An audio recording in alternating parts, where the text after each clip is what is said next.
अध्याय 4 दिव्य ज्ञान।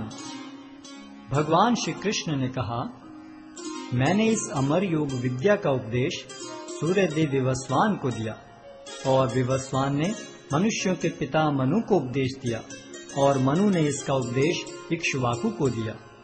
आज मेरे द्वारा वही यह प्राचीन योग यानी परमेश्वर के साथ अपने संबंध का विज्ञान तुमसे कहा जा रहा है, क्योंकि तुम मेरे भक्त तथा मित्र हो।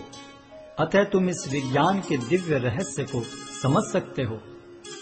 इस प्रकार यह परम विज्ञान गुरु परंपरा द्वारा प्राप्त किया गया और राज ऋषियों ने इसी विधि से इसे समझा, किंतु कालक्रम में यह परंपरा छिन्न हो गई।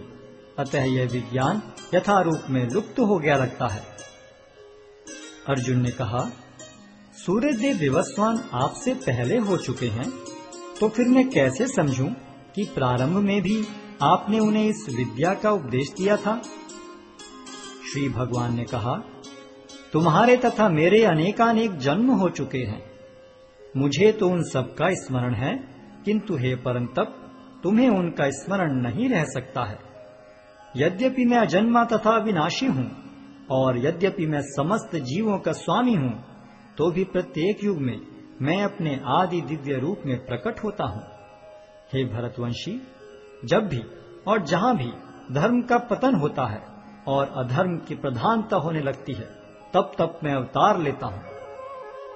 भक्तों का उद्धार करने, दुष्टों का विनाश करने तथा धर्म की फिर से स्थापना करने के लिए मैं हर युग में प्रकट होता हूँ।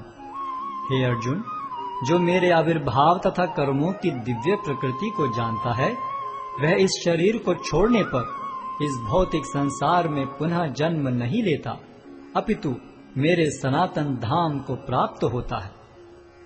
आसक्ति, भय तथा क्रोध से मुक्त होकर, मुझ में पूर्णतया तन्मय होकर और मेरी शरण में आकर बहुत से व्यक्ति भूतकाल में मेरे ज्ञान से पवित्र हो चुके हैं।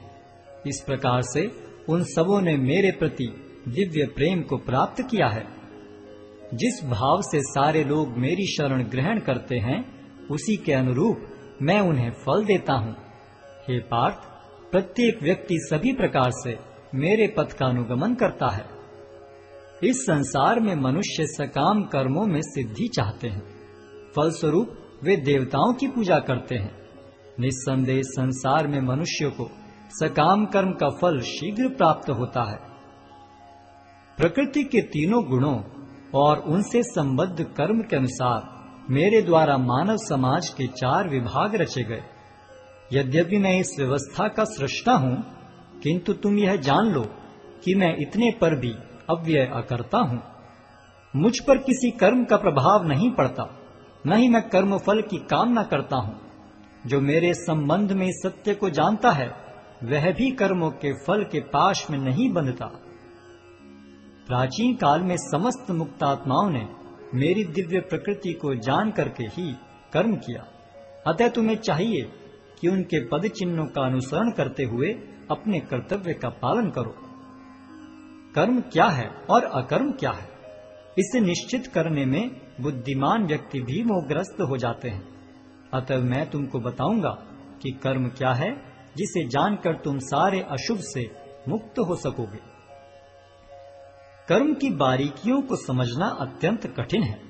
अतः मनुष्य को चाहिए कि वह यह ठीक से जाने कि कर्म क्या है, विकर्म क्या है और अकर्म क्या है। जो मनुष्य कर्म में अकर्म और अकर्म में कर्म देखता है, वह सभी मनुष्यों में बुद्धिमान है और सब प्रकार के कर्मों में प्रवृत्त रहकर भी दिव्य स्थिति में रहता है। जिस व्यक्ति का प्रत्येक प्रयास इंद्रिय तृप्ति की कामना से रहित होता है, उसे पूर्ण ज्ञानी समझा जाता है। उसे ही साधु पुरुष ऐसा करता कहते हैं, जिसने पूर्ण ज्ञान की अग्नि से कर्म फलों को भस्मसात कर दिया है। अपने कर्म फलों की सारी आसक्ति को त्याग कर सदैव संतुष्ट तथा स्वतंत्र रहकर वह सभी प्रकार के कार्यों में व्यस्त रहकर भी कोई सकाम कर्म नहीं करता। ऐसा ज्ञानी पुरुष पूर्ण रूप से संयमित मन तथा बुद्धि से कार्य करता है, अपनी संपत्ति के सारे स्वामित्व को त्याग देता है और केवल शरीर निर्वाह के लिए कर्म करता है। इस तरह कार्य करता हुआ वह पाप रूपी फलों से प्रभावित नहीं होता है। जो स्वतः होने वाले लाभ से संतुष्ट रहता है, जो द्वंद्व से मुक्त है और ईर्ष्या नहीं करता, जो सफलता तथा असफलता दोनों में स्थिर रहता है, वह कर्म करता हुआ भी कभी बंधता नहीं। जो पुरुष प्रकृति के गुणों के प्रति अनासक्त है और जो दिव्य ज्ञान में पूर्णतया स्थित है, उसके सारे कर्म ब्रह्म में लीन हो जाते हैं। जो व्यक्ति कृष्ण भावनामृत में पूर्णतया लीन रहता है, उसे अपने आध्यात्मिक कर्मों के योगदान के कारण अवश्य ही भगवत धाम की प्राप्ति होती है, क्योंकि उसमें हवन आध्यात्मिक होता है और हवि भी आध्यात्मिक होती है।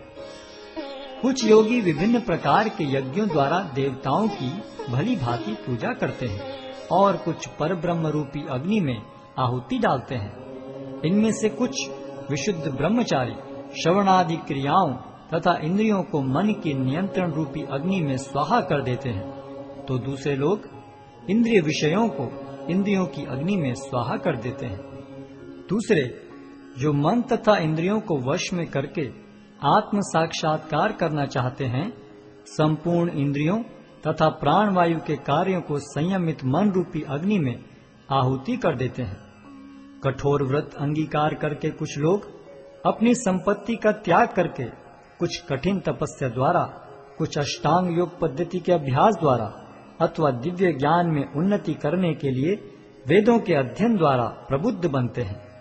अन्य लोग भी हैं जो समाधि में रहने के लिए श्वास को रोके रहते हैं। वे अपान में प्राण को और प्राण में अपान को रोकने का अभ्यास करते हैं और अंत में प्राण अपान को रोककर समाधि में रहते हैं। अन्य योगी कम भोजन करके प्राण की प्राण में ही आहुति देते हैं। ये सभी यज्ञ करने वाले यज्ञों का अर्थ जानने के कारण पाप कर्मों से मुक्त हो जाते हैं और यज्ञों के फल रूपी अमृत को चखकर परम दिव्य आकाश की ओर बढ़ते जाते हैं। हे कुरुश्रेष्ठ, जब यज्ञ के बिना मनुष्य इस लोक में या तो इस जीवन में ही सुखपूर्वक नहीं रह सकता, तो फिर अगले जन्म में कैसे रह सकेगा? ये विभिन्न प्रकार के यज्ञ वेद सम्मत हैं और ये सभी विभिन्न प्रकार के कर्मों से उत्पन्न हैं। इन्हें इस रूप में जानने पर तुम मुक्त हो जाओगे। हे परंतप, द्रव्य यज्ञ से ज्ञान यज्ञ श्रेष्ठ है। हे पार्थ, अंततो गत्वा सारे कर्म यज्ञों का अवसान दिव्य ज्ञान में होता है। तुम गुरु के पास जाकर सत्य को जानने का प्रयास करो, उनसे विनीत होकर जिज्ञासा करो और उनकी सेवा करो। स्वरूप सिद्ध व्यक्ति तुम्हें ज्ञान प्रदान कर सकते हैं, क्योंकि उन्होंने सत्य का दर्शन किया है। स्वरूप सिद्ध व्यक्ति से वास्तविक ज्ञान प्राप्त कर चुकने पर तुम पुनः कभी ऐसे मोह को प्राप्त नहीं होगे, क्योंकि इस ज्ञान के द्वारा तुम देख सकोगे कि सभी जीव परमात्मा के अंश स्वरूप हैं, अर्थात वे सब मेरे हैं। यदि तुम्हें समस्त पापियों में भी सर्वाधिक पापी समझा जाए, तो भी तुम दिव्य ज्ञान रूपी नाव में स्थित होकर दुख सागर को पार करने में समर्थ होगे। जैसे प्रज्वलित अग्नि ईंधन को भस्म कर देती है, उसी तरह हे अर्जुन, ज्ञान रूपी अग्नि भौतिक कर्मों के समस्त फलों को जला डालती है। इस संसार में दिव्य ज्ञान के समान कुछ भी उदात्त तथा शुद्ध नहीं है। ऐसा ज्ञान समस्त योग का परिपक्व फल है। जो व्यक्ति भक्ति में सिद्ध हो जाता है, वह यथा समय अपने अंतर में इस ज्ञान का आस्वादन करता है। जो श्रद्धालु दिव्य ज्ञान में समर्पित हैं और जिसने इंद्रियों को वश में कर लिया है, वह इस ज्ञान को प्राप्त करने का अधिकारी है और इसे प्राप्त करते ही वह तुरंत आध्यात्मिक शांति को प्राप्त होता है। किंतु जो अज्ञानी तथा श्रद्धा विहीन व्यक्ति शास्त्रों में संदेह करते हैं, वे भगवत भावनामृत नहीं प्राप्त करते, अपितु नीचे गिर जाते हैं। संशयात्मा के लिए न तो इस लोक में न ही परलोक में कोई सुख है। जो व्यक्ति अपने कर्म फलों का परित्याग करते हुए भक्ति करता है और जिसके संशय दिव्य ज्ञान द्वारा विनष्ट हो चुके हैं, वही वास्तव में आत्मपरायण है। हे धनंजय, वह कर्मों के बंधन से नहीं बंधता। अतएव तुम्हारे हृदय में अज्ञान के कारण जो संशय उठे हैं, उन्हें ज्ञान रूपी शस्त्र से काट डालो। हे भारत, तुम योग से समन्वित होकर खड़े हो और युद्ध करो।